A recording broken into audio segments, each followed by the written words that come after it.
All right, very good. Okay, so what we've done from chapter 22 to chapter 23. In chapter 22, we talked about Darwin's theory. We talked about his theory of natural selection, of evolution through natural selection. Um, I like to call that first chapter actually the evolution of evolution, right? It's kind of a twist on words. But what I mean is the evolution of the theory itself. And we talked about the different people like Lamarck oh my God, I just drew a blank on this guy's name. The taxonomy guy, Linnaeus. Phew, should take away my degree. I forgot Linnaeus's name there for a second. Well, we talked about some of those other thoughts about evolution that was going on, and I guess one of the most important ideas that we need to bring forth is the idea that evolution of populations, evolution of organisms, only occurs because of the environment. The environment is what dictates evolution. Remember I said that that's what Lamarck had right about his stretching giraffe neck thing that he had there. He didn't have the mechanism right as to how the necks got longer, but he had the, what do you want to call it, the impetus, right? He had the idea that the reason why that was happening, the reason why animals were growing longer necks is because of the environment. So he understood this whole idea of competition, and if you could reach up to some browse that was higher in a tree, you'd have less competition, and that would be an advantage. But what he didn't understand, or what he got wrong, and he got plenty right, so let's give Lamarck his due credit, was the mechanism behind how that works, all right? How the longer necks. Remember, Lamarck thought that the desire of the animal reaching its neck up would somehow change its genetics. And of course, not only just its genetics, but remember, folks, from Bio 1, if this was going to be passed on to the offspring, that giraffe stretching its neck had to somehow change its sex cells, its germinal cells, the ones that go through meiosis, right? The ones that make sperm and egg. Because of the fact that if the genetic change occurred in your somatic cells, the cells that don't have to do with reproduction, then that doesn't do anything for your offspring, right? So Lamarck was close. Let's say he was in the ballpark, but he might have been out in left field where he should have been on the infield. The only thing was the mechanism. And if you've taken marine science, a marine science course, or you know anything about plate tectonics, you know a similar thing happened with that theory as well. That Wegener, who proposed the theory of continental drift, had the idea right, but he did not have the mechanism correct. So oftentimes in science, we have the idea, but how it happens becomes a different story. So, all right, so but in chapter 23, then, we're going to take these concepts that we understand about evolution, this differential reproductivity, this advantage that an organism has means it gets to reproduce more and have offspring that potentially have that advantage. Remember, that advantage has got to be genetic. It's got to be heritable. And in chapter 23, we're going to expand that to look how that happens in a population. Now, remember, I've said that it's important to understand that evolution doesn't occur to an individual. An individual cannot evolve. Once you're born the way you are. As my dad used to always say, you got to play with the cards that were dealt you. That's who you are once you're born. There's nothing you can do. If you happen to be born with an advantageous variation, good for you. If you happen to be born without that advantageous variation, well, then not so good for you. What changes, the unit of change, the thing that changes, isn't an individual mercat. It isn't an individual wildebeest. It's a group of wildebeests. It's a group of mercats that change through time. It's what we call a population. All right, so it's a population of organisms that change through time. Okay, does that make sense? So it's not just one wildebeest like that guy in the upper right. He's born the way he is, with whatever advantage he may or may not have, but it's the group of wildebeests that are changing, okay?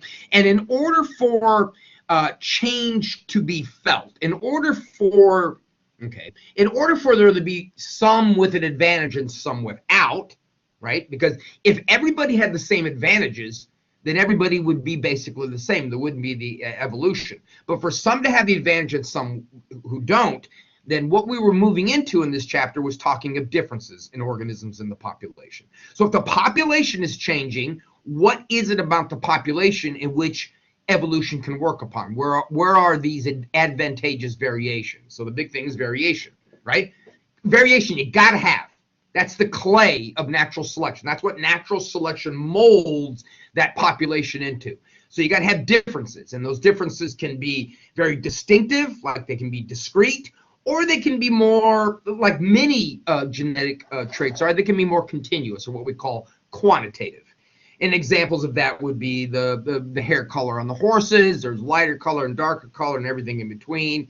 And I think in class I might have, or lecture last time, I might have looked at the bell curve and said that, see, I can draw with my finger, just can't draw with my pen, that this would be, like, say, an example of human height or human skin color. Some folks have darker skin, some are lighter, pretty much everybody's in between. So that's the two types of variation that we have.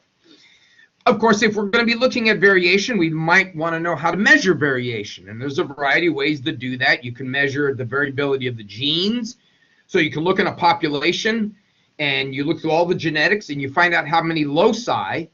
Y'all remember what a loci was? Loci is the plural of locus.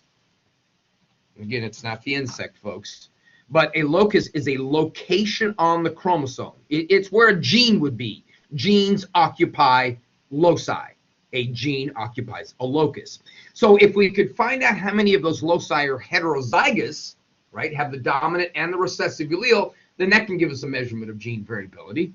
We can also look at the DNA sequences, the actual letters, right, the A's and the G's and the T's and the C's. And that's really right down at the basic level, folks, because your genetics, that sequence of letters, determines exactly specifically who you are. So we can look at it that way. Nucleotide variation, though, is rarely going to show up as phenotypic variation. In other words, changing that sequence of letters very often isn't going to express itself. You remember from Bio 1, genotype is the genetics, phenotype is the expression of those genetics. So nucleotide variability oftentimes has no effect on phenotype because often it happens within the introns. Now, if you remember back from the end of Bio 2, or I'm sorry, Bio 1, the introns were the part of the DNA in eukaryotes that is not transcribed. Okay, remember that's the part that's removed during messenger RNA processing. The introns are removed and the exons are stuck back together. You remember all that from Bio 1, right? Well, a lot of these nucleotide variations that occur in the introns. And if you have a mutation or some change in your introns, then that's what we call a silent mutation or a silent change, because it's a mutation by definition, but it has no effect, right? Since your introns aren't being read, then it's not going to be expressed anyway. Also, nucleotide variability, and I think I probably introduced you guys to this, one of my mother's favorite expressions as a kid. Nucleotide variability and monkeying with that, changing the A's and the T's and however that happens in nature, is poking the devil with a short stick. What I mean by that is you got to be really careful changing the DNA, because even though sometimes it may end up, assuming it's not in an intron, even though a nucleotide change may end up giving an advantage to an organism, very, very, very often that's not the case. Very often, any change in the DNA that shows up itself phenotypically from random changes in the letters, right, nucleotide variability, usually that's detrimental. Usually that causes death, all right? So it does occur, and we'll talk in some places, or we'll talk among some organisms as to how they get away with these kinds of mutations. But nucleotide variability, changing of the letters, is something that, although it does contribute to variability, often it's not expressed, or oftentimes it's a bad thing, okay? So it's not something that you want to happen necessarily. All right. Phenotypic variation, we go back to Lamarck again. Phenotypic variation is sometimes tricky because organisms may look different and you think it's genetics, but it's not. In this particular case, it's kind of back to what Lamarck says, it's the environment, but in this case, it's some chemical in the environment, some aspect of the environment that's causing a different phenotype. I mentioned to you the hydrangea flowers are different colors based on the pH of the soil. And then your book has what that is. What is that little critter? It looks like a caterpillar or something. Let me look it up so I know what it is. So when we're talking, this is in this chapter, isn't it? Or did I borrow that? Caterpillars of the moth Nemoria arizonaria. I guess it must be described from Arizona since it's Arizonaria is the species name. All right, these caterpillars are of the same species, but they look very different. Not because of genetically determined variations, but because of what they eat. All right, so if the caterpillar feeds upon the oak flowers, then it's going to look more like the flowers, and if it feeds upon the leaves, it's going to look a little more like a stem. Now, I don't have to go off and explain why these caterpillars look different based on one they feed upon, right? Why do you think the oak flower feeding caterpillar, this species Moria, Arizona area, why do you think the ones that feed upon the flowers look like flowers, whereas the one that feed upon the leaves kind of look like the leaves and the stems? Why would that be that way? Yes, I've explained to you that it's something about them eating, but what do you think in the overall scheme of things, what kind of advantage do you think that would give to these moths?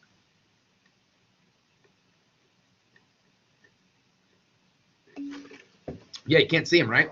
Look at the one that looks, the oak flowers, kind of looks like an oak flower, or a bunch of oak flowers, and the one that looks like the leaves looks like the stem. Okay, so I know there's a potential to get confused here. You're thinking, well, wait a minute, so that's evolution, right? No, that's not evolution in the sense of the reason why those organisms look different is because they have different genetics. There's no variation in the genetics between these two organisms. There's no variation in the genetics of those hydrangea flowers. It's the environment they're growing in. With hydrangeas, it's the pH, and with the caterpillars, the moth there, it's what it eats, right? So only, that's why I put in red there, folks, only genetically determined variation works in evolution by natural selection. Okay? An oak-flowered caterpillar, an oak-flowered looking caterpillar, an oak leaf-looking caterpillar could have offspring. Of course, they would mutate into they would transform into a moth first, but they could have offspring that would look either way. It depends on what they're feeding on. Okay. Now, I think toward the end of the lecture, what we were doing is getting into the sources of genetic variation. So we've kind of described what variation is. We've described in the last slide, we described variation that isn't genetic. Right now, is this confusing? Oh, yes, absolutely. When we start looking into the next chapter about what makes a species, there's a great source of confusion in that, because sometimes organisms look alike, not because they're related. Remember that convergent evolution we talked about? The reason why a dolphin and a dolphin and a shark look alike, not because they're related, not because they're closely related, but because, thank you, Lamarck, you had that part right, it's the environment again. Right? So we got to make sure that we understand why organisms look alike. It isn't always because they're related, but more on that in the next chapter. Let's look at these 4 different ways in which genetic variation can be formed. Well, for one thing, one of the ways you can do is by forming new alleles, right? Alleles is an alternative form of a gene. Now, remember in Bio 1, you started off talking about having 2 alleles. Remember with Mendel's flowers, there was the purple allele and there was the white allele. So there was 2, okay? Earlobe attachment, unattached or attached. Tongue rolling, yes you can or no you can't. So those were just 2 alleles. But you remember that discussion, especially when we start talking about things like continuous variations, human height, skin color, hair color, all that kind of stuff. Those are examples of what we call polygenic inheritance, right? Many genes, and those genes may have multiple alleles. So where we started off with just talking about 2 alleles, keep in mind that, the world isn't that simple, that many genetic traits out there involve many, many different alleles. Now, make sure you understand that you, the individual, can only have 2 alleles for a genetic trait. This is what I mean about the population evolving, right? Because you only have 2 alleles for a particular genetic trait because you only had 2 parents. Each of them gave you an allele. But that doesn't mean that there aren't hundreds of alleles spread throughout the population, okay? And then we'll talk about something where you can alter the gene number or the position. Got to be very careful with that. And then rapid reproduction. That's a source of variation too. This is going to become very important, this rapid reproduction, mostly in prokaryotes. And then for those of us who engage in sexual reproduction, as you learned in meiosis back in Bio 1, there's a lot of sources of variation in that, which we'll go over. All right, let's take a look at these formation of new alleles. First, all right, you learned about a point mutation when you're in Bio 1. A point mutation is a change in an allele. Now, that mutation can occur randomly. You remember this point mutation that we see in the example is what causes sickle cell anemia. Point mutations have immediate effects, like the disease sickle cell anemia. But point mutations, as I said, oftentimes happen in the intron, so they're neutral or silent. And it can oftentimes it can be problematic. You see down below the fourth point says mutations that alter the phenotype are typically harmful because it affects their adaptation, affects their ability to adapt. So I got the dice there on the right-hand side to explain to you that when variation comes about through the formation of new alleles, through point mutations, again, like my mom used to say, you're poking the devil with a short stick. You have to be very careful. And these mutations must occur in the germinal cells too. Having these mutations occurring in your somatic cells does no good because remember your somatic cells aren't involved in reproduction. Now I skipped this part up at the top because I want to go back to it for a second. Diploid individuals, we're learning through Bio 1 as we go, or Bio 2 through the semester, not everybody out there living is a diploid. You're diploid, right? What does it mean to be diploid, by the way? What's the difference between a cell that is diploid versus one that is haploid?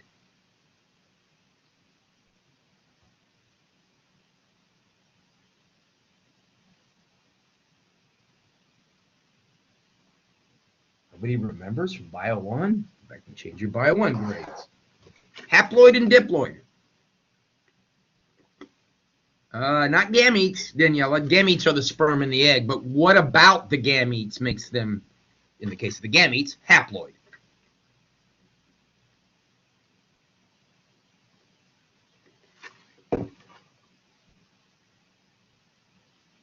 Anybody else?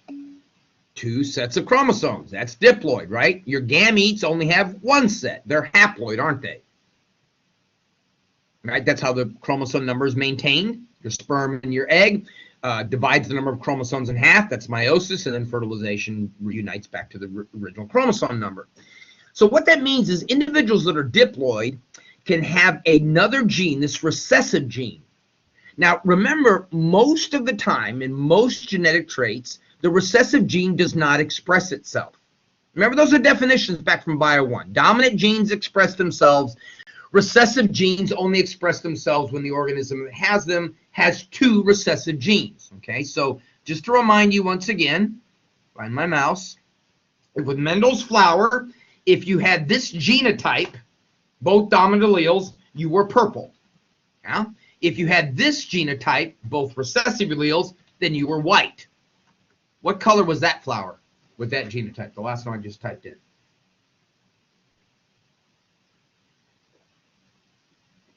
What's the phenotype of a flower that's heterozygous? Dahlia, how about you? Oh, hey, Alexis, I see you got a line. You have an answer? Kristen, Ace, anybody? Purple. See what I mean by a hidden allele, right? In that heterozygote individual, the little p, the white allele is hidden. It doesn't express itself. Now, as far as genetics go and evolution goes, that recessive allele might be beneficial in the future. So one of the ways we can get variation is organisms that are heterozygous, about like you and I, we can actually carry recessive genes that don't do anything at the time, but sometime in the future, they might be beneficial. Now, we're going to talk about examples of where that happens today, but I want to be it's very important to me that you understand that there's no way that that recessive allele or the individual with that recessive allele can know that that allele is going to be beneficial in the future. That's why I put future use with a question mark. There's no way of knowing that, right? We can't predict the future. Evolution does not have a goal in mind. It doesn't have a goal into the future. Evolution's goal is to make the organism adapted right now, today. So those recessive genes that might be beneficial in the future, there is no way to know that today. It may be beneficial. That recessive allele may not ever have any effect on the organism. But that's what I mean by diploid individuals can actually hold or hide genetic information that sometime in the future might be beneficial.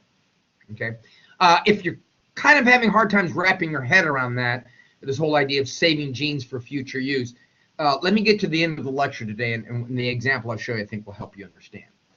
Okay, another way we can get genetic variation, and this is another way that's very dangerous, you got to be careful, is by either altering the number of genes or the position on genes. Now, what I mean by gene position is we're learning a lot about genetics. And for example, one of the things that we're learning is that not all genes end up as a protein. In other words, not all of the genetic information in your DNA is the recipe to make a particular protein. Some of it is introns, again, we talked about that, but some of the genes in your DNA are regulatory genes. So they regulate the genes that make the protein. They regulate it by increasing the output or decreasing the output. Okay, now, if you took a gene and through some mutation or something happened and that gene got moved closer to the regulatory gene, or if a regulatory gene got moved in front of another gene that didn't have a regulatory gene before, then you potentially change the genotype of the individual, right? So that gene being closer to the regulatory gene might mean that it's more regulated, and if it wasn't regulated before, but now there's a regulatory gene, then it is regulated. Now, those kinds of things, those moving around of the genes, or any of those other mutations you learned about in Bio 1, deletions, insertions, duplications, translocations, usually harmful, right? Usually harmful. When you start monkeying with the DNA at that level, you are running a very strong risk of messing up that individual. So even though these things can create variation, very typically they're a problem. Sometimes though, translocations, remember translocation is one piece of a DNA, one a part of a chromosome is actually found on a non-homologous chromosome. Like a piece of the number 16 is found over on the number 8 chromosome. That's a translocation. Translocations are harmful, but they can be helpful if the genes, when they're rearranged, they're closer to one another. Right, so a particular physiology.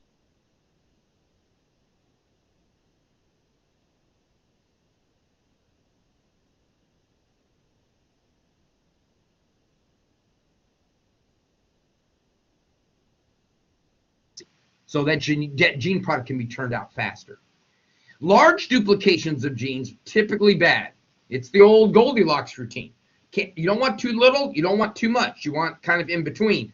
Small duplications, though, can be extremely beneficial. I got a good example for this. Is Cooper's nose, right? My dog. Dogs are all about smells. That's why I love taking Cooper to the beach, you know, because he's just like, oh my God, the smells are incredible to him. I read one time that dogs smell the world with the same level of detail and complexity that we see the world. Isn't that neat? I find that fascinating. So olfactory genes, smelling genes. Mammalian ancestors only had one olfactory gene. So their smelling ability was rather limited. Humans have 350 now, and that's come about through duplications. Mice have 1,000. Dogs have a little less than mice, 838 olfactory genes. Elephants have twice as many as that, so they can smell really well. So this is an example of a duplication that was beneficial. Dogs are all about the smell, like I said before. If you look at the reason why I took a picture of Cooper's nose up so close too, is you look very closely at the design of the nostril. Their nostrils are designed differently than ours because they're all about the smells. Think about the way you smell. You inhale and then you exhale. So if you're smelling something, you go and you're exhaling and you're inhaling and you're exhaling. You're mixing the air. So that's going to kind of dilute the smell. A dog's nostrils or nose is designed the way that the air moves in through the front and out through the sides. Next time you watch your dog breathe, notice every time he exhales, those little flaps on the sides come out. So the air moves through the dog's nose in a one-way direction. So he doesn't have that mixing that occurs. Okay? So it doesn't mean that messing with the alleles through a mutation or changing the gene number or position is always bad. Typically it is, but there are times when it can be good, like for example in this. Okay, rapid reproduction. Rapid reproduction can lead to variation, but typically this is something that we're going to find in prokaryotes. All right, mutation rates that we've been talking about so far in animals and plants are relatively low for reasons I've discussed, right? They're usually bad. You usually want to stay away from them. Mutation rates are oftentimes lower in prokaryotes. The reason why that is, if you remember, prokaryotes don't have introns. Okay? They don't have the part of the DNA that's not read. All of a prokaryotic organism's genetic information is exons. There are no introns, so there can be no silent mutations. So mutation rates in these organisms are generally going to be pretty low, because if a mutation occurs, it occurs to the part that's expressed. And as I said, that can be problematic, right? Unless you reproduce a lot. You see, it becomes a numbers game again.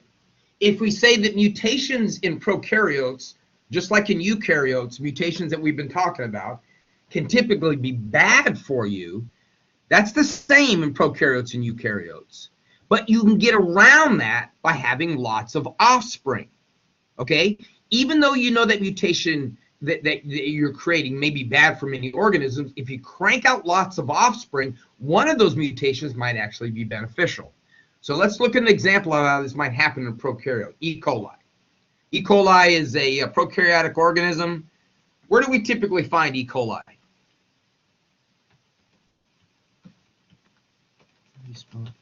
There it is.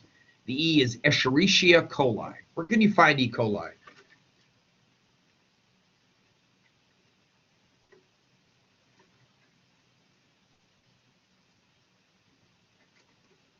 Nobody ever ate at Chipotle's?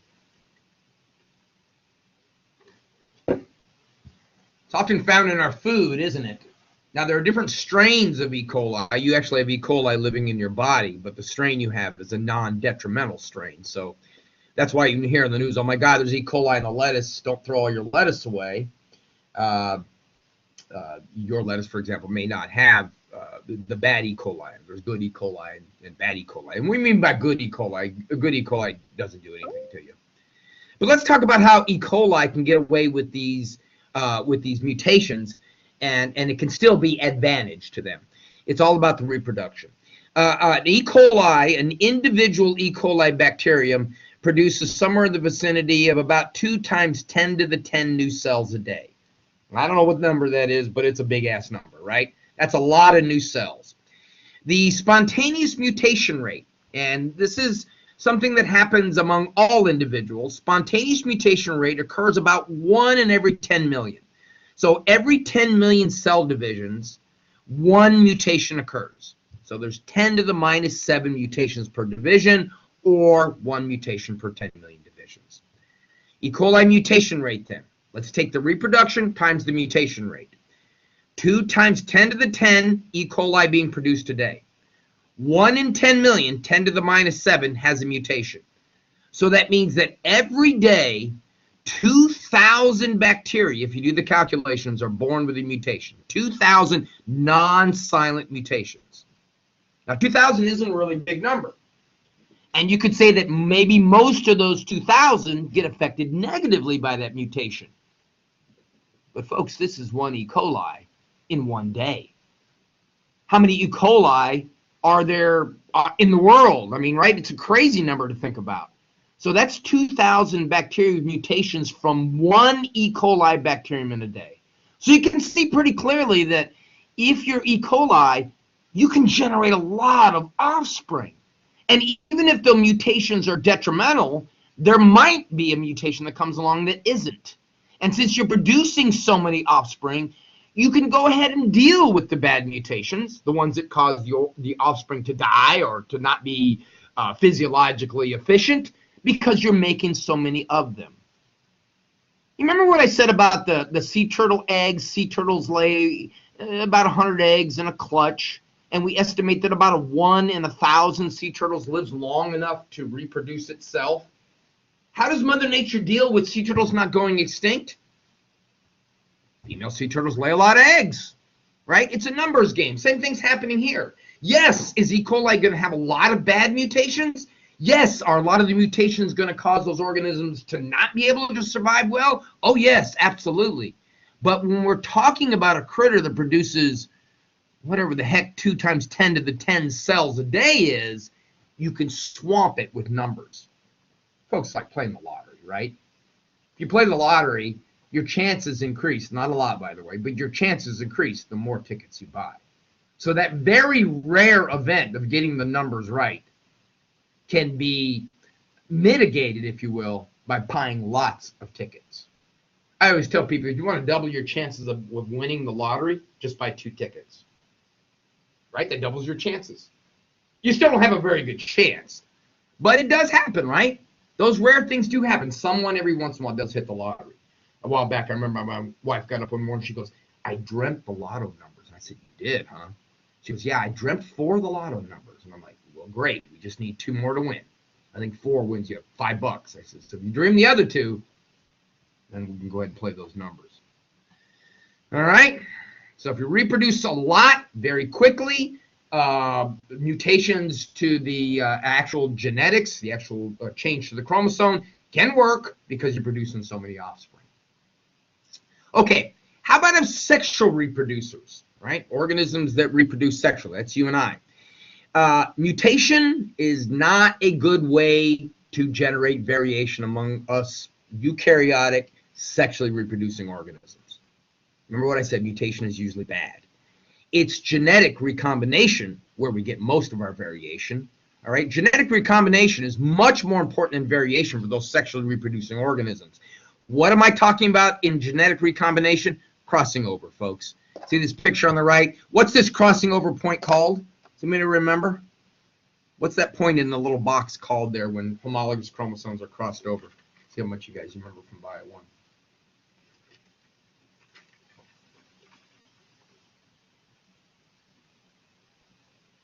Oh my goodness.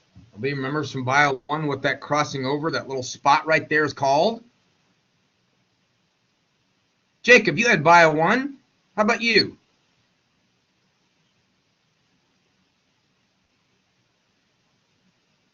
Alexis? Ace? Dahlia. Come on, what's that crossing over point called there? Starts with a CH.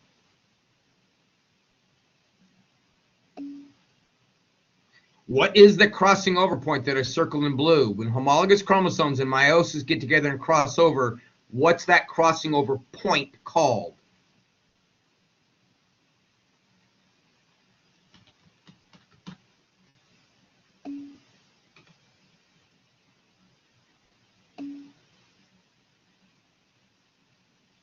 You guys are getting close. It's chiasma. I just typed it in there, right? That's a chiasma. You remember what happens during crossing over? Genes get swapped, don't they? That's variability. That's generating variability. So among us sexually reproducing organisms, we don't get much of our variation from mutation because that can be deadly. We get most of our variation from what happens naturally. The reason why, if you have any brothers or sisters from the same parents, you look different, even though you're from the same genetic stock, if you will. Because every time your parents went through meiosis and their sex cells and crossing over was different each time. Also, when you in meiosis, when the chromosomes line up to separate in anaphase 1 and anaphase 2, where they line up is independent of one another. It's called independent assortment of the alleles. That's Mendel's second law. So you see in that picture down there, when you undergo meiosis, you could produce cells that have, that have these alleles, cells that have these alleles, or you could produce cells that have one dominant allele in one trait and one recessive in the other, right? That's all going to be independently and randomly decided when those chromosomes line up in metaphase before they separate. So that independent assortment, that's another source of variation because you don't know which one of your sex cells is going to do the fertilizing or be fertilized. And then finally, fertilization is a form of variation. 2 different individuals with their sex cells combined to make a third unique individual. That individual is unique even to its parents, right? Because it's not a clone of mom, it's not a clone of dad, it's a mixture of those 2. So this here, especially for sexually reproducing organisms, this is the biggest source of variation, is all that stuff that happens during meiosis, okay? All right, now I'm going to skip the next 3 slides because I want to talk about it in lab because it has to do with lab. And this is what I was saying at the beginning. You do have a Hardy-Weinberg assignment in your assignment list. I would caution and wait to do that assignment until after we've had lab on Monday. If for some reason you've already done it and you want to try it again after we do the lab, let me know and I'll go ahead and reset the assignment for you. But we'll talk about it as Hardy-Weinberg stuff on Monday. So let me go through those and go here. All right. Now the next section. For what, 2 weeks now, we've been talking about evolution. And we've been discussing evolution by natural selection, which is Darwin's theory. Evolution by natural selection is the way organisms adapt to their environment. And that's the focus of what we're discussing in terms of how organisms through time have adapted to changing environments. But now I got to go back and define a little bit better this idea of evolution. Evolution is the population changing. Okay, listen to what I just said. Evolution is the population changing. What I mean about the population changing, I mean the genotype in the population are changing. The variation in the population is changing. That's what evolution is.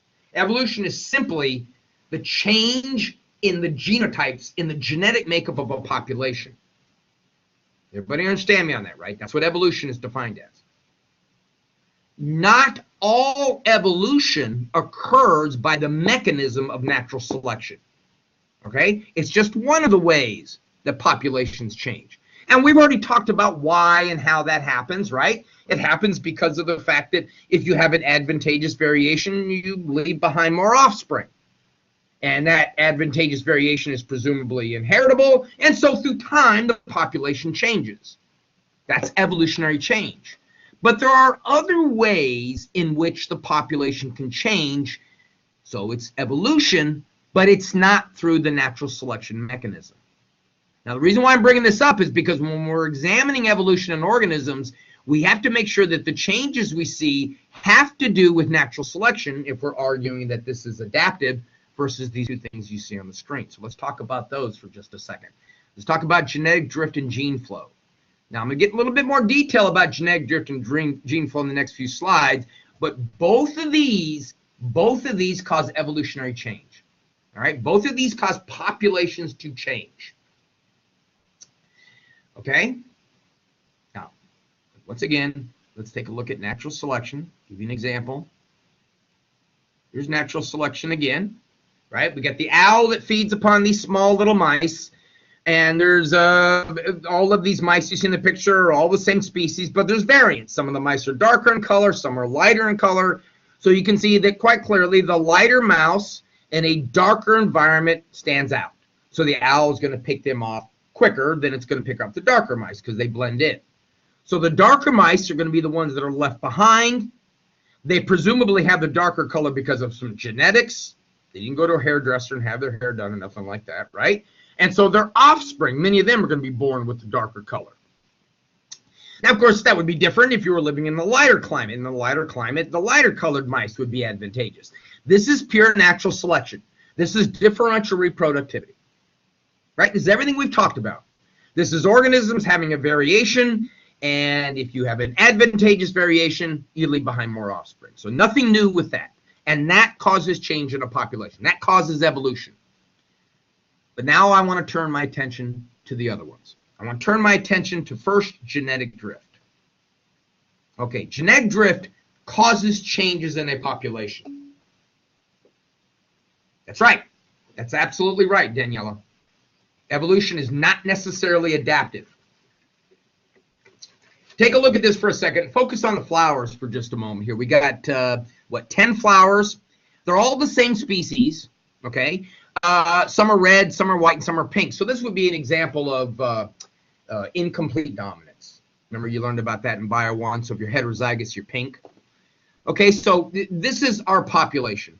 And if we're going to look at the frequency of the genotypes, we can actually count that up. So down below, the frequency of the dominant allele is 0.7. The P and the Q are variables that we use when we're going to be talking about that Hardy-Weinberg. So don't worry too much about that right now. But the frequency of the red allele is 0.7. The frequency of the white allele is 0.3. Very simple, folks. 70% of the alleles in that population on the left are red, 30% are white. Okay? So that is the genetic makeup of those organisms. Now, the ones that are yellow highlighted, they leave offspring. But the reason they leave offspring isn't because necessarily they're most adapted.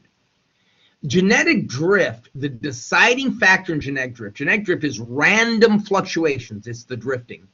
But the deciding factor in genetic drift is going to be luck. It's going to be chance. What I mean by that is, let's imagine that the 5 plants that left offspring, the ones with the yellow, the ones that don't leave offspring, the ones in the white, let's say the reason they don't leave offspring is because, let's imagine all these flowers are growing on the side of a hill, some beautiful mountain, field. And a boulder breaks loose higher up on the mountain and rolls downhill. And as it rolls downhill, it rolls over those other white flowers. Or, I'm sorry, those other flowers, not the white ones necessarily. So it rolls over all the flowers that aren't highlighted in yellow there.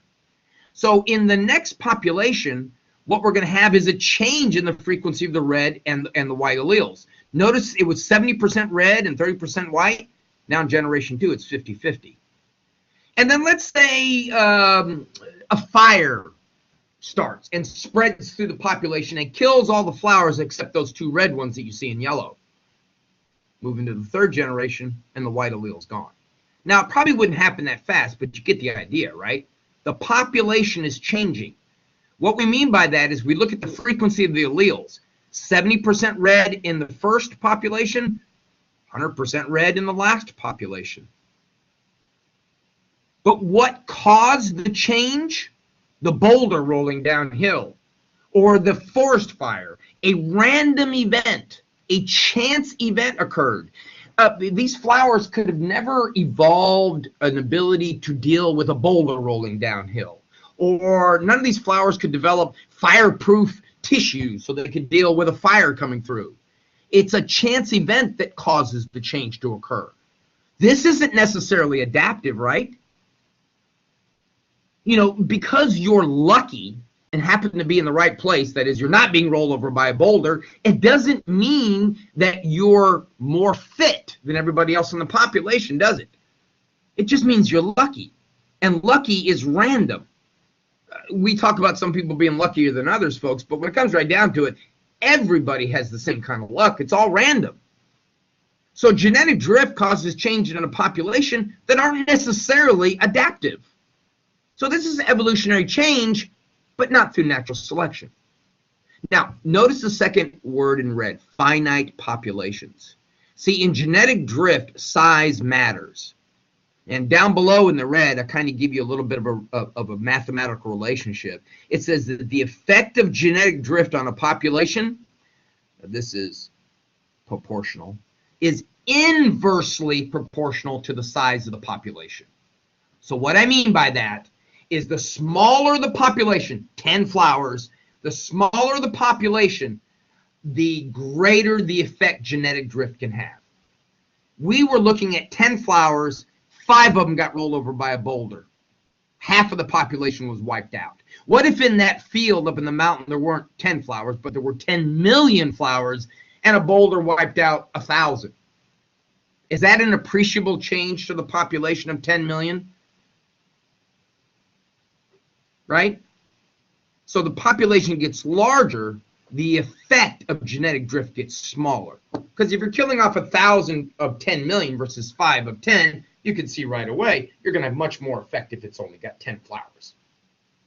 But again, the important thing to understand about drift is evolutionary change, not by natural selection, so it's not necessarily adaptive. It's evolutionary change that occurs because of luck, because of chance. Okay? Make sense? No questions? Cool. Now, there are some subtypes of genetic drift. In other words, there are some subtypes of genetic drift that occur that cause the population to change, but aren't necessarily adaptive. Let me show you one here. This is called the founder effect. Now, the founder effect is called that because a new population of organisms is started by just a few, the founders, right? Ernst Mayer's definition on the far right-hand side. Ernst Mayr is an ecologist. My goodness, I'm sure he's got to be dead by now. I saw him speak many years ago, and he was in his 80s at the time. The guy is incredible to listen to. But he describes or defines the founder effect as the establishment of a new population by just a few founders, in some cases a single fertilized female that carries a small fraction of the overall variation. All right? The genetic drift, specifically the founder effect, happens very commonly on islands, and that's what this picture on the left that looks like a bunch of marbles is trying to show you.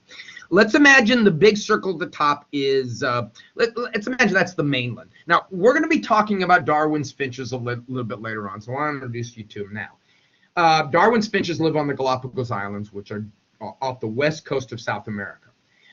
There is a finch, which is the actual ancestor of all those finches on the Galapagos Islands, that lives on the mainland of South America. Now, here's the thing. The distance between South America and the Galapagos is a pretty good distance. Birds, finches especially, flying from the mainland out towards the islands presumably generally wouldn't make it. Too far to fly. They either said, heck with this and turn around and go back, or they would exhaust themselves, fall into the ocean and drown. So getting out to the island is really a matter of luck. Now, I know what you're saying. Well, maybe some bird was born with a little bit stronger wings. Okay, well, now that would be natural selection. But I'm talking about the ones that made it out to the island. These guys out here. There we go. They made it out to that island purely by luck. Maybe a bunch of birds were flying around the coast one day, a bunch of finches, and a storm blew up. And that storm moved in the direction from the mainland out over the islands. So in other words, the birds got a big tailwind. Right, big windy storm. So these birds that were flying got pushed with the tailwind, and because of that tailwind, they happen to make it out there to the islands. Or maybe the birds are flying out to the island, and about halfway there, when most of them are like, oh, I can't go any further, they find some floating debris to land on. They get a little bit of a rest, and they pick up and they fly again. But you understand the driving force about getting out to the island was chance. It was luck. Okay? The genetic drift founder effect then basically reduces variation because the founders that made it out to the island, they only took a little bit of the variation with them. And then in the Galapagos is what we call an archipelago. Group of islands, right? Hawaii is an archipelago. So the Galapagos are an archipelago. So the little islands that you see there, then similar events could have happened there as well. Okay? So what we mean that the founder effect is genetic drift is how the founders got into that new place. See, the establishment of a new population, presumably in a new place, how they got there. Now, don't be confused.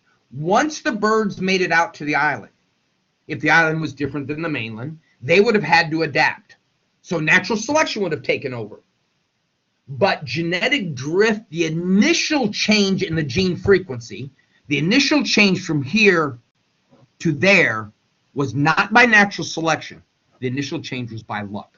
Just like in those flowers when the boulders rolled downhill, the change in the population, which is evolution, wasn't caused by adaptation. It was purely by luck. Those birds, just by luck, made it out there to the island, okay? Okay. Now, another aspect of the genetic drift is something called the bottleneck effect. And the reason why we call it the bottleneck effect is because it can be best illustrated by a bottle. Look on the far left-hand side, you got a parent population. Different color marbles represent variants. There's a lot of the blue variant. There's a lot of the yellow variant. There's a very small proportion of the red variant. And the whole idea here is if you were to imagine taking that bottle and tipping it over and pouring just randomly for a couple of seconds, pouring some marbles into the beaker there, since there's so few red ones, the chances are less than a red one's going to make it into the beaker. Now imagine the marbles that made into the beaker represent the individuals that survived. And imagine that the red ones represent the individuals that did not survive. So when we move into the next generation, from the parent to the next generation, population's changed, hasn't it? So that's evolution, isn't it? By definition, that's evolution. The population has changed.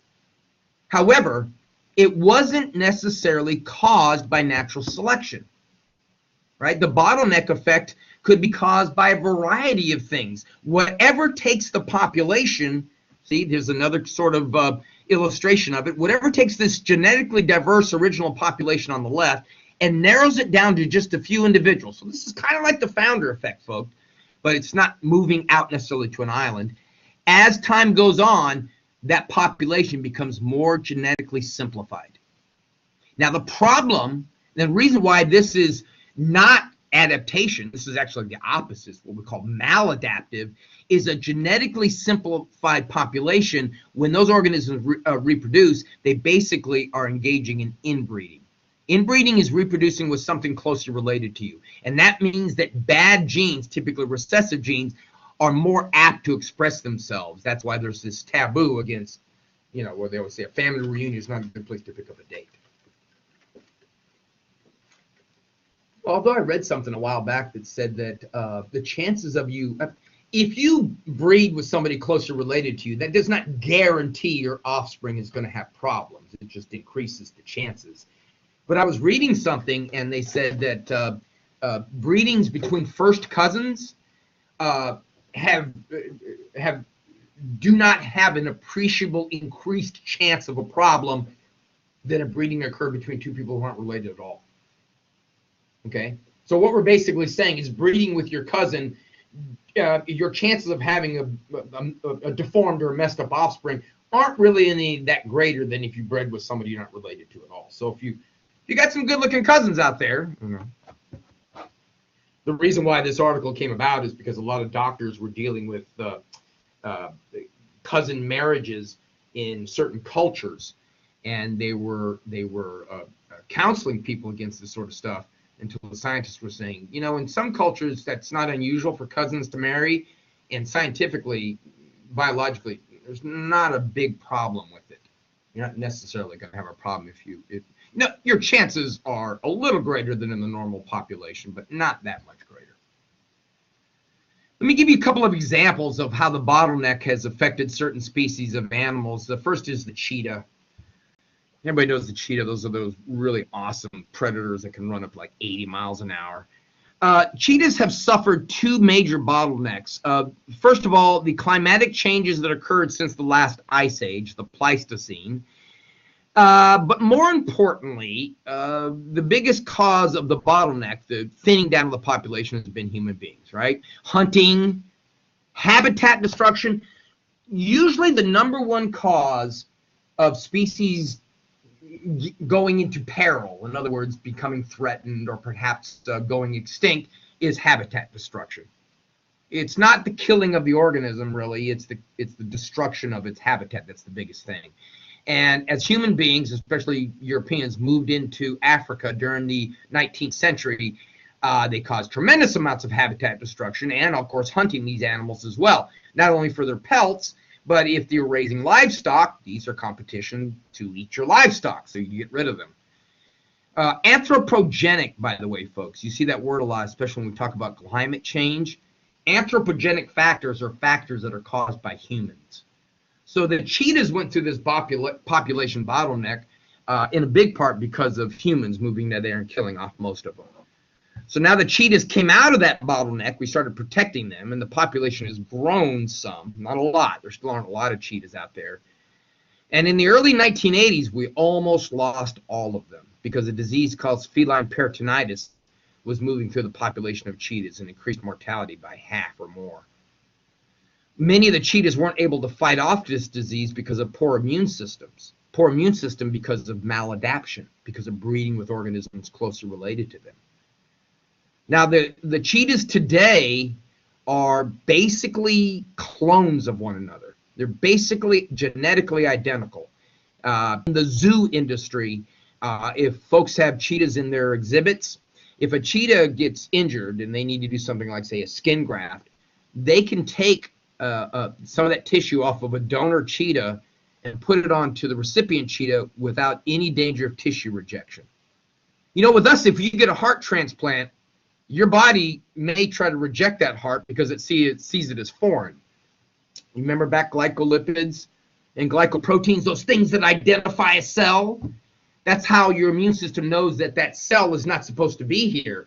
In the case of cheetahs, since they're all so genetically alike, when you put that tissue onto the recipient's immune system doesn't recognize it as foreign, because basically it's genetic clones of one another. Now, what's the problem with being a genetic clone? Well, like this disease, feline peritonitis, in a genetic, if everybody's the same, a disease that kills off one cheetah would kill them all off. Now, if you're thinking, well, diseases kill off their organisms, right? Think back to the bubonic plague. The bubonic plague killed a third of Europe's population during the Dark Ages. Other 2/3 survived. Now, they were exposed in many cases to bubonic plague, but why did those people survive? They just happened to be born with the immune system that could deal with it. There are accounts during the Dark Ages and people going around taking toll on how many people had died of the plague. They would walk into a village and everybody in the village would be dead. Or everybody in the village would be dead except for a couple of people. You're like, wait a minute. The plague is highly contagious. How did you guys survive? Well, they just happened to be born with an immune system that was naturally immune to the plague. I think about the kids that lived next door to me when I was a little kid for chicken pox.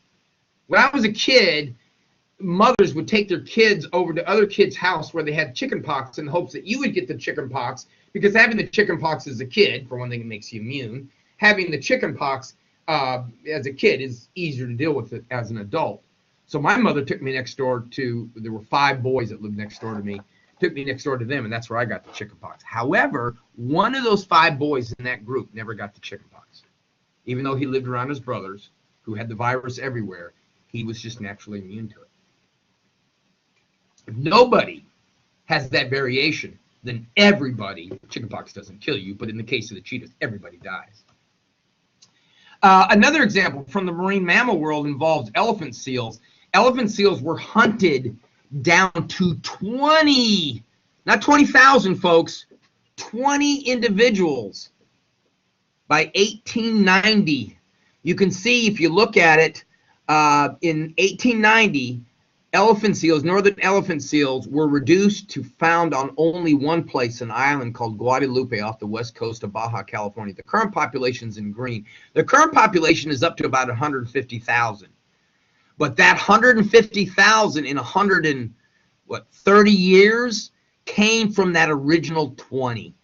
There's not much genetic diversity among northern elephant seals. And the same thing, pathogen resistance. Right? So you can see right away that genetic drift, bottleneck, all that stuff we talked about is not necessarily adaptive, right? The original way that the population numbers changes is not adaptive. Make sure you understand that. So in the founder effect, even though the birds may evolve and adapt through natural selection once they get to the island, it was the way they got to the island, the way the population was changed. The founders that are different, the original population are different, not because of natural selection, because they were lucky. Okay? All right. Now, another type of evolutionary change occurs, much easier to understand than genetic drift, is gene flow. And gene flow is exactly what it says. In gene flow, alleles or genetic information move in and out of the population. All right? The causes are immigration to move in or emigration to move out. I've got a picture here in the upper right of Ellis Island in New York. This is a picture of what it was like during the heyday of immigrants coming over the United States. That would be an example of gene flow. Right now, the effects of gene flow can be good or bad to the population genome. But the changes that occur are not because of the mechanism of natural selection. The mechanism in gene flow that causes evolutionary change is simply moving. Groups of individuals moving from one to another. Okay? Does that make sense? That's easy enough, right? Now, of all of those, the 3 that we talked about, as Daniela asked that question a few moments ago, the only one that's adaptive, the only one that's purely adaptive, the only one whose job is to make organisms adaptive is natural selection. The other 2, gene flow, genetic drift, are not necessarily adaptive. Okay? Adaptation might occur afterwards, but again, in drift and gene flow, we're talking about how did the population originally change, right? So, everybody understand that, right? Evolution is population change, but it doesn't necessarily happen by natural selection. However, only natural selection results in adaptive individuals. All right. When we were in class last week, we were talking about Darwin's theories of natural selection, and I mentioned this idea of the strong and the weak, and I said, you know what? A better way to refer to organisms rather than strong and weak is by using the word fitness. We say that organisms that have a greater degree of fitness are going to leave behind more offspring, right? Less degree of fitness, not as many offspring. Now, fitness, though, is a relative term. The reason why it's a relative term, it's you compared to everybody else. Relative fitness is your genetic contribution to the gene pool, to the future, to the offspring versus everybody else's. And sometimes there's a sweet spot in organisms as to who has the greater relative fitness. Let's take a look. These are, I think, what, water striders? All right, 3 graphs, all looking at the same organism. Let's look at the one on the left. If you look at the one on the left, as adult female water striders get bigger, they have more eggs. They lay more eggs. Okay, a 15 millimeter water strider lays somewhere around a half dozen eggs, whereas a 13 millimeter lays somewhere, 2 to 3 eggs per day. So if you're looking at that and you're judging relative fitness from that graph alone, okay, you would say that the larger water striders have the greater relative fitness, right? In that, just looking at that very first graph, the larger water striders, the larger female water striders, the 15 millimeter ones, have greater relative fitness because they're producing more offspring. And we've talked about that's what it's all about, producing offspring. Okay, but you got to remember that that water strider doesn't live in a world by itself. It lives in that world with organisms that like to eat water striders. So larger water striders are easier to see. And so therefore, if you look at the second graph, look at the lifespan is now on the y-axis. That 15 millimeter water strider, even though they lay 6 eggs a day, they only live on average about, 19 days? But look at the 14 millimeter water strider. 14 millimeter water strider lays a little bit less eggs, maybe a little over 4 eggs a day. But the 14 millimeter water strider lives somewhere around, 30 days, 29 days? So if you take those 2 graphs on the left, and then you superimpose those, or you put those 2 variables together, you get the far graph on the right-hand side. Number of eggs laid in a lifetime. Who lays more eggs? The 14 millimeter water strider. So if we were talking about relative fitness in this case, and we simply were looking at the first graph, we'd be misled. It's not the 15 millimeter water strider that's got the greater relative fitness. It's the 14 millimeter, because when you get to be 15, you lay more eggs, but you're also preyed upon more. See? It's all a balance. That's what we mean by relative fitness. Okay. Now let's look at some modes of selection. So we're going to turn our attention back again to natural selection. Right? I mentioned to you that natural selection is the only change that's adaptive. So we're going to stick mostly talking about natural selection. All right. Let's take a look at these group of mice and talk a little bit about how these modes of selection might act on this group of mice. All right. At the very top, the picture you see, you got all the same species. Some are dark in color, some are light in color. And you look at a nice bell-shaped curve, you find that like anything else that's polygenic, human height, skin color, all that sort of stuff, most of us are in between, right? Most mice serve the medium color, not too dark, not too light. All right, let's look at directional selection. In directional selection, what happens is that the bell-shaped curve, if you think about this being the average moves. See, between the black and the red is the evolved population. Now, the white arrow down there is indicating that something is selecting against the lighter colored mice. Let's imagine that these mice lived in an area, and then for whatever reason, the vegetation in that area changed and it became darker. Kind of like that picture I showed you with the owl. Well, those light colored mice would stick out like a sore thumb. All right, so we would say that in directional selection, the population is moving in a direction. In this case, the population is moving to higher frequencies or higher proportions of darker colored mice. The lighter colored mice are being picked off. Now, skip the one in the middle for a second. Let's go to stabilizing selection. And the one on the last, on the far right-hand side, in stabilizing selection, we're saying, okay, the average colored mouse is the one that's going to have the greater relative fitness. That actually there's selection that's occurring against the light colored mouse and the dark colored mice. Okay? So stabilizing selection is going to keep the average, and it's actually going to whittle down the variation. It's going to make that red curve that you see narrower. Okay, the one in the middle, disruptive selection. In disruptive selection, the selection is against the medium colored mouse, okay? And what we end up with is something we call a bimodal distribution. Bimodal distributions have two peaks. So you can have a greater number of lighter colored mice, a great number of darker colored mice, very few of the mice in between. Now, in the next chapter, when we start talking about species are made, disruptive selection is one of the basic mechanisms by which you get new species. Okay, so you understand the difference between all those? Directional moves the population in a direction. Disruptive basically separates the population. Stabilizing kind of keeps it in the same place.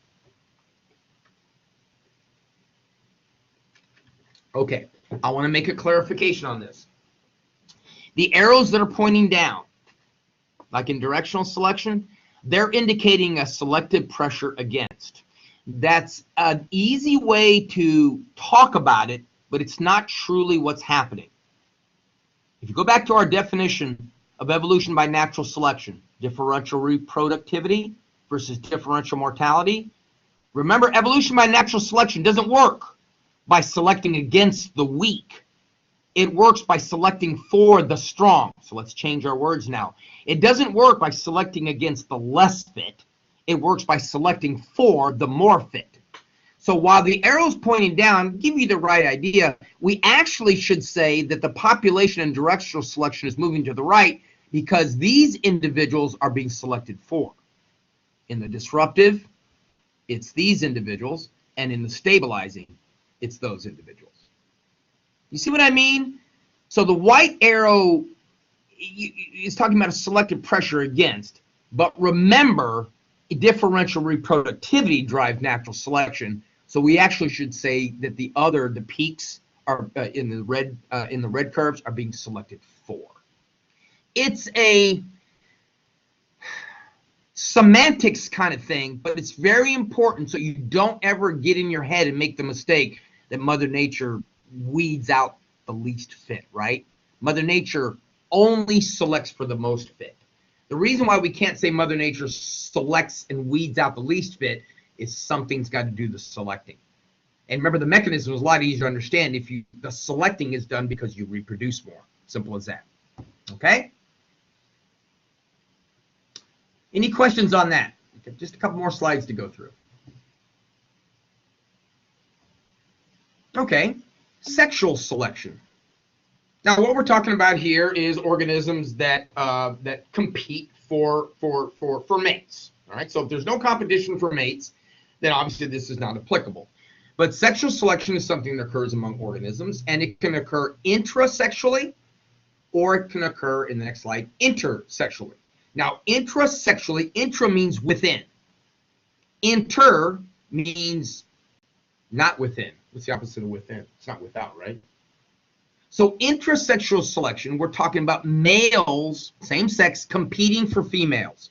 Like you've seen these pictures of these bighorn sheep, or these videos where the sheep come together and they clack and they keep smacking their heads together. What they're doing is they're competing for females. Whoever gives up the other one, the winner, was most fit. So the least fit one wanders off and tries to maybe find some other bighorn sheep somewhere. And the most fit, since they won the battle, their females are all theirs. They get to reproduce. But by intrasexual, we mean that the males are competing for the females. Okay? Now, there's something very interesting about this. Bimodal, two peaks. Two peaks. Okay. A mode in statistics is the most common value. So those two peaks would indicate two most common values. One of the things that I always like discussing in evolution and natural selection and biology in general is how evolution doesn't have a path. It's not trying to make an organism perfect, right? Take a look at the organism on the right, the picture. Now, this critter has gone extinct. This was a cervid, an ancient cervid, a deer, moose, kind of like critter. It's got antlers. See the antlers there? Look how big that critter was compared to that guy standing next to it. Pretty good size critter, right?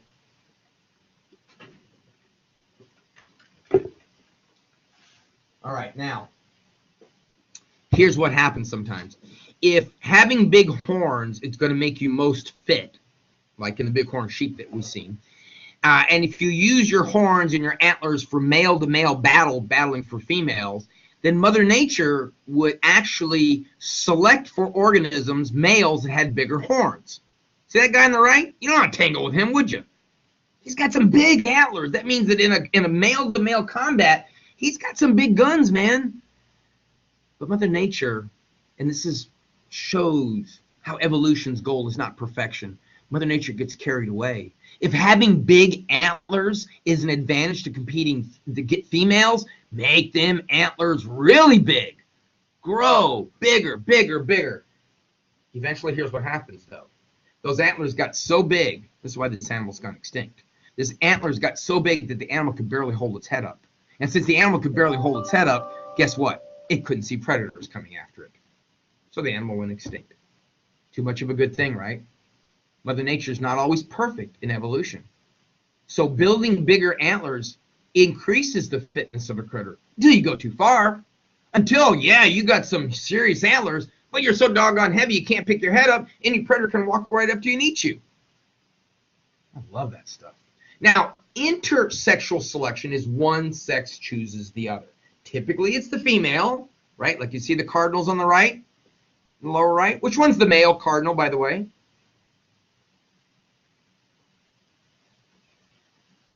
Which one's the male cardinal? The one on the left or the one on the right? The redder one, yeah. The male is the one on the left. In cardinals, females do the selecting. That's why the male is more brightly colored. In many birds, females do the selecting. If you're looking at a species of birds and we have what's called dimorphism, or difference between the sexes, dimorphism, I-S-M, excuse me, dimorphism. If there's a difference between the sexes, usually the brighter colored sex is the one that's selected for. The duller colored sex does the selecting. So in the case of the cardinals, it's the female that does the selecting. Now over on the left is a fish that we have here in Florida. At the top is a female. At the bottom is a male. These are bluehead wrasse. Bluehead wrasses. Female at the top, male down below. Intersexual selection occurs among bluehead wrasses. Who do you think does the selecting here? The male or the female? Based on what I just told you about color in the cardinals. Who does the selecting? Now, why did you say that, Kristen? Or Ace, or anybody?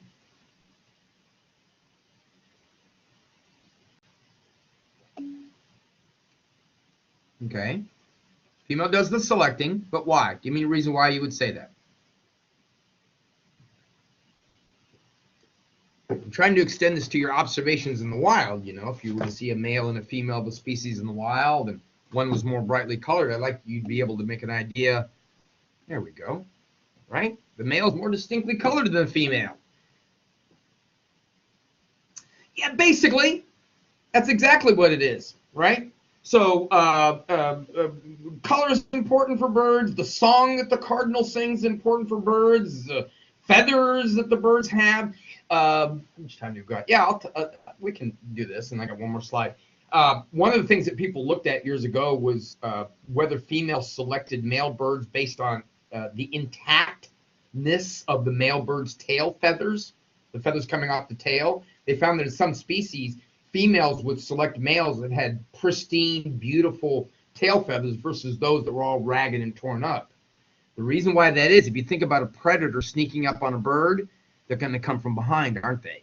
They reach up and the first thing they're going to grab is those tail feathers. So if a female selects a male whose tail feathers are nice and clean and they aren't ripped up, he's never even come close to being caught, right? So she looks at him and goes, wow, he's good at escaping from predators, so I'm going to want to have offspring with him.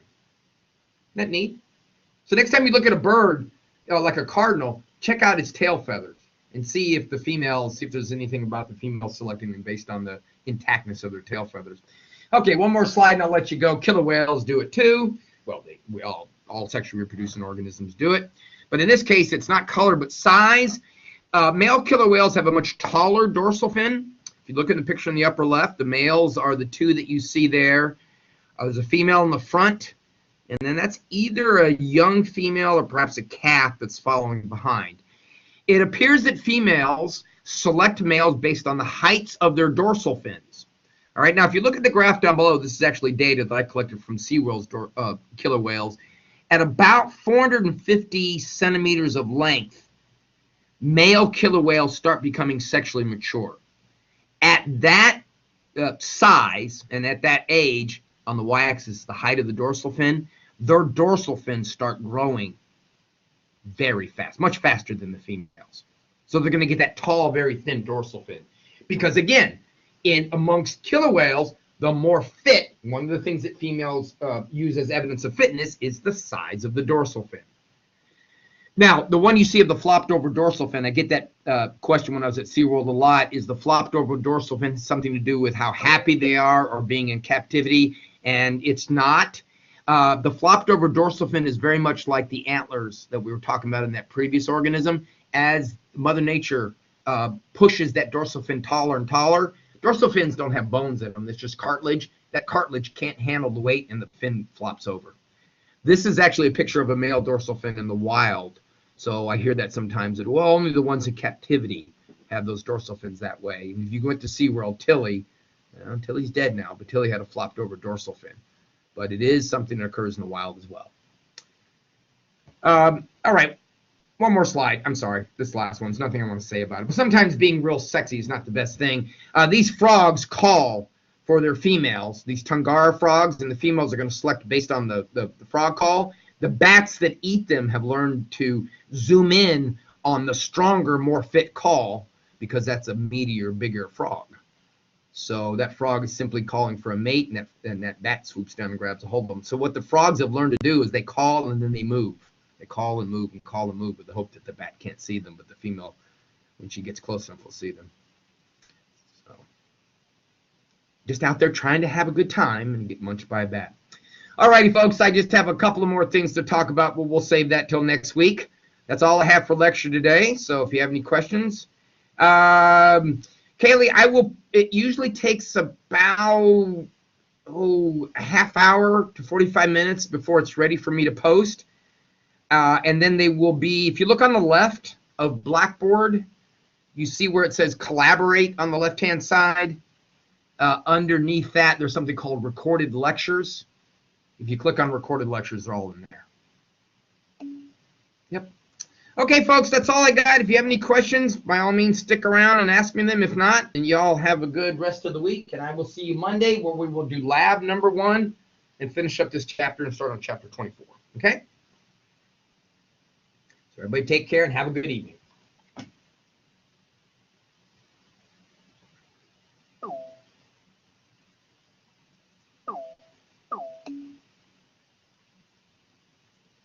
You're welcome, Ace. You have a good day.